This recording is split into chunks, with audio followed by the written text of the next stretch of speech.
warahmatullahi wabarakatuh.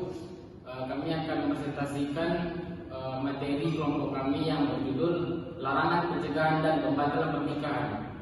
Baik, selanjutnya akan disampaikan materi yang pertama dari rekan saya, yaitu Saudari Mutika. Kepada Saudari, silakan. Baiklah, saya akan membacakan judul yang pertama, yaitu bentuk-bentuk larangan pernikahan dan konsep mahram. Larangan perkawinan dalam hukum Islam disebut dengan mahram atau orang yang diharam dinikahi. Islam memberikan perhatian yang sangat serius.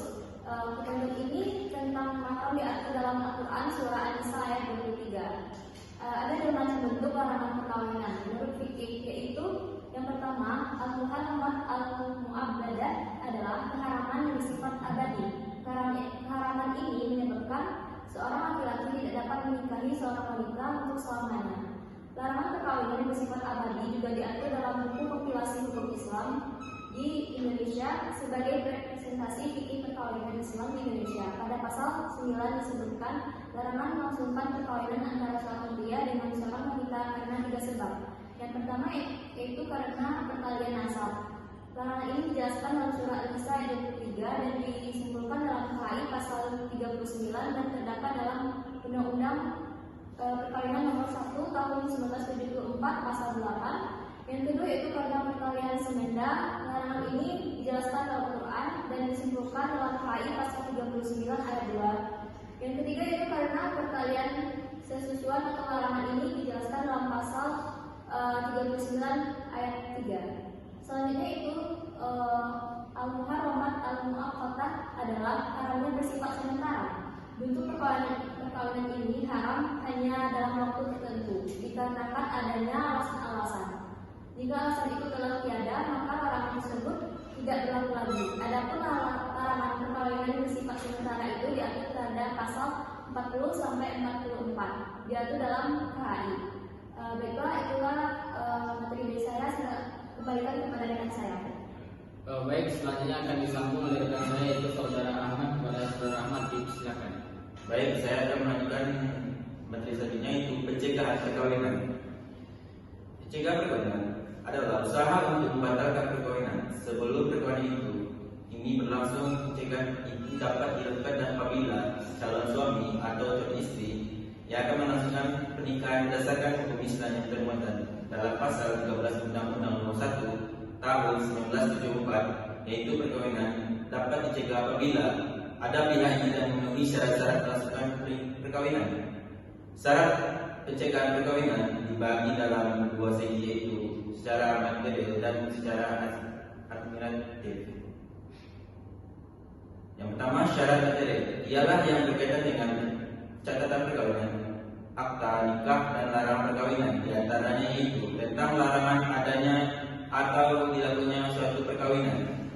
Kedua, syarat administratif ialah syarat perkawinan yang melekat pada setiap rukun perkawinan atau calon laki-laki dan wanita, saksi dan wali, dan pelaksanaan akad. Pembatalan perkawinan adalah upaya untuk tidak melangsungkan pernikahan karena alasan tertentu. Secara umum, pembatalan dilakukan karena alasan salah satu persyaratan dan rukun pernikahan yang tidak terpenuhi. Hal-hal yang menyebabkan pembatalan perkawinan di antaranya: satu, masih adanya ikatan perkawinan dengan seseorang. Kedua, perkawinan dilangsungkan di catatan perkawinan yang tidak berwenang wali nikah yang tidak sah, atau dilangsungkan tanpa dihadiri oleh dua orang saksi. Namun ini gugur apabila mereka telah hidup bersama sebagai suami istri yang dapat memperlihatkan akta perkawinan yang dibuat. Tiga, belum mencapai usia kawin. Saya akan memberikan kepada moderator. Baik, saya akan melanjutkan pembacaan materi kelompok kami, yaitu tentang ketentuan perkawinan wanita hamil.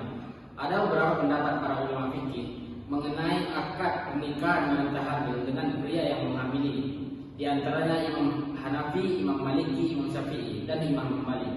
Menurut mereka bahwa perkawinan keduanya yang sah dan boleh bercampur sebagaimana suami istri, dengan ketentuan bila si pria itu yang menghamilinya dan kemudian ia mengawininya, namun keduanya tetap dicap sebagai penzina. Dan pendapat para ulama yang mungkin berdasarkan ayat Al-Quran bahwa laki-laki penzina halal menikahi perempuan penzina, Ibnu Hams berpendapat bahwa keduanya boleh dikawinkan dan boleh bercampur dengan ketentuan bila ia telah bertaubat dan menjalani hukum dara karena telah berzina. Selanjutnya pernikahan bukan pria yang menghamilinya. Mengenai hal ini telah terjadi perbedaan pendapat para ulama. Yang pertama, Abu Yusuf mengatakan bahwa keduanya tidak boleh dikawinkan, sebab kalau dikawinkan maka pernikahan itu batal. Pendapat beliau ini didasarkan kepada firman Allah surat An-Nur ayat 3. Laki-laki yang berzina tidak mengawini melainkan kepada perempuan yang berzina atau perempuan musyrik, dan perempuan penzina tidak dikawinkan melainkan oleh laki-laki penzina atau laki-laki musyrik. Dan yang demikian itu diharamkan bagi orang-orang mukmin. Yang kedua, pendapat Imam Abu Hanifah dan Imam Syafi'i. Pendapat beliau mengatakan bahwa perkawinan ini dipandang sah karena tidak terkait dengan perkawinan dengan orang lain, tidak masa iddah. Wanita itu boleh juga dicampuri karena tidak mungkin nasab bayi yang terkandung ternodai oleh sperma suaminya, sedang bayi tersebut bukan keturunan orang yang mengawininya. Yang ketiga, pendapat Imam Muhammad bin Hasan As-Saibani mengatakan bahwa pernikahan itu sah, tapi haram baginya bercampur selama bayi itu di kandungan belum lahir. Pendapat ini berdasarkan hadis yang artinya janganlah engkau mencampuri wanita yang hamil hingga ia melahirkan. Menurut instruksi Presiden nomor 1 tahun 1991 tentang kompilasi hukum Islam bab 8 pasal 5 ayat 1 dan 2 dan 3 yang menyebutkan, yang pertama, seorang wanita hamil di luar nikah dapat dikawinkan dengan pria yang menghamilinya.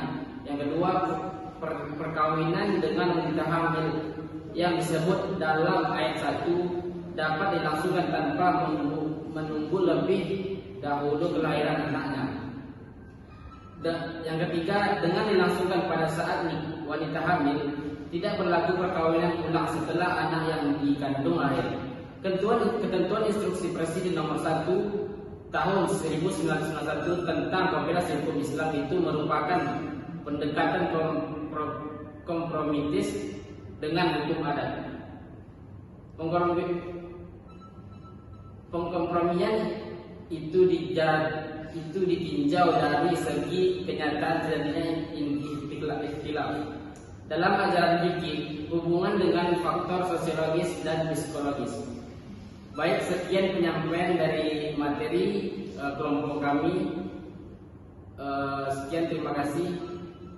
Assalamualaikum warahmatullahi wabarakatuh.